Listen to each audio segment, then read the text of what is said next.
We're doing actually two projects today on the Volvo 210, and actually I think it's going to be over several days because I'm going to have to get parts and do quite a bit of electrical testing as well. I've already pulled out the radio. Actually, the two projects I'll let you know is we're replacing the radio, and then we're also replacing the fuel sight glass since I'm going to be in that area, and I'll show you that in a second. But what we have is this radio's only worked one time, and you can see the knob over there, it's off. And this is the radio I just pulled out, and I'm probably going to replace it with this one in the box right here. I had to buy a converter. I got my voltage meters out and dielectric grease, everything you need, wire, and I'm going to show you why, because I'm probably going to have to run a wire and stuff over. Let's look in the toolbox here. Yep, gonna have to use one of these, and I'll explain why here in a minute. Got a switch just in case. This is a 24 to 12 volt converter in case I need it, but I may be able to salvage this radio. That's why I won't know for several days, because I'm gonna have to experiment for a little bit. But let me also show you the level gauge here in a second. Okay, let me get to that real quick. My, how time flies. We're back looking at that sight glass again. And I'm gonna show you here the picture in a second. Actually, the wrong one came in, so I'm gonna have to reorder it and stuff. But what I'm gonna show you too while I'm out here is I've already done some work on the electrical stuff. So let me come over here.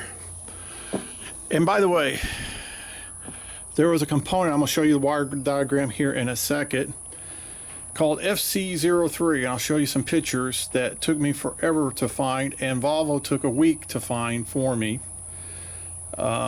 which is using, actually Romco working with Volvo and stuff. And so you'll see it here in a second in the pictures. And then you'll see in the pictures where it was actually bad, really bad, corroded out. The way it was hanging upside down, water came into it over a period of time and corroded it out. So what I've done is I've taken in that fuse, inline fuse, because it was a 20 amp inline fuse, and by the way, it had a 15 amp fuse in there, so you can see, here's the picture of that. And now you can see I replaced it with this 20 amp. Well, it's up to right up 30 amp inline fuse, but you can see I put a 20 amp, put it in here, spliced it in here. And also what I've done is created a pigtail.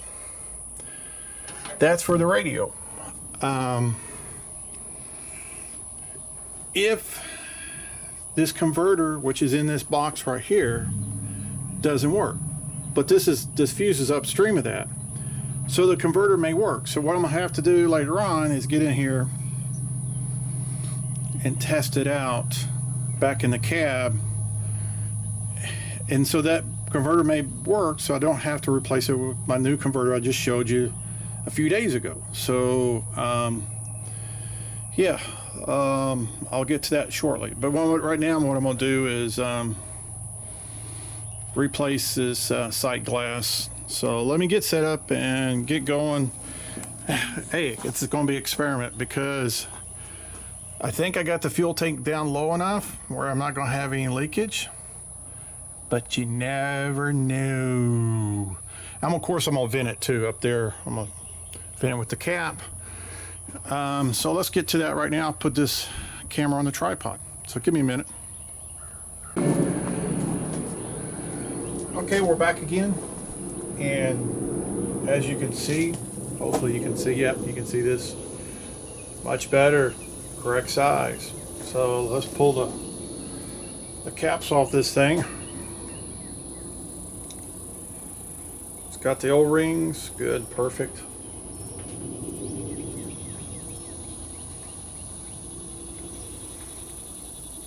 There we go, caps off. Lay this up here for a second. I've already unvented the gas tank. Got safety glasses on in case I get splashed. Pan in case this has some leakage. Don't want to spill it. I'm going to undo the top one first so I can, because if I leak, it's going to come from the bottom one, right? So I don't want to do that until last to minimize my leakage out of the fuel tank. I may decide to get up here higher so I don't get splashed, but yeah, let's do that. So it's probably better, safer and better.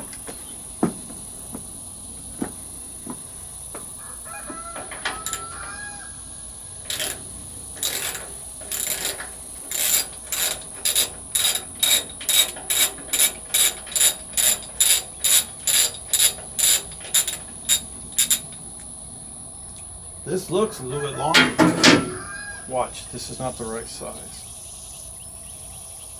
It's the right size.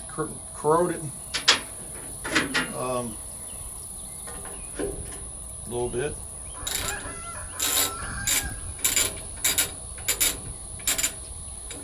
Like I said, I think I drained it enough where I shouldn't have an issue, but you never knew.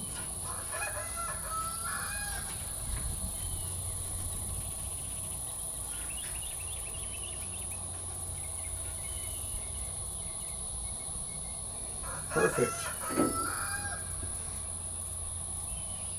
Has a little ball in there that floats.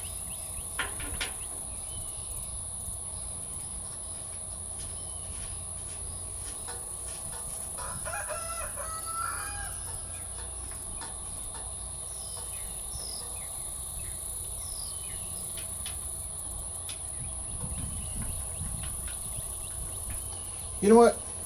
Hold on a second. I'm gonna get some anti-seize just in case. I'm gonna put a little on there. Nah, I probably don't need it. It's not gonna be tight enough where I'm gonna have an issue.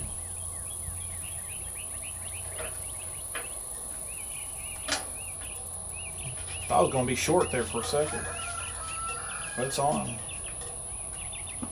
Good. I like it.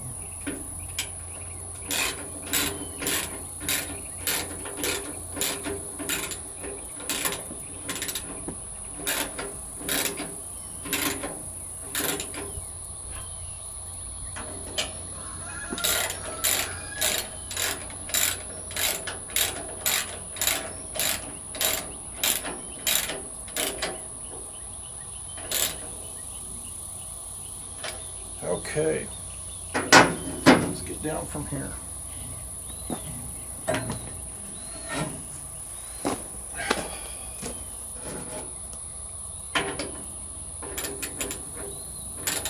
You know, of course, I'm gonna have to put diesel back in here, check it for leaks. Don't want to over tighten it, just enough to seat that O-ring. And that's what we want, just enough. You can see I'm just don't have a lot of strength. Just that should be good enough. Perfect. Well, I probably won't be able to show you testing out the wires with the radio because the room is so confined and stuff, but I'll give you updates on that because that's my next thing to get to. Okay.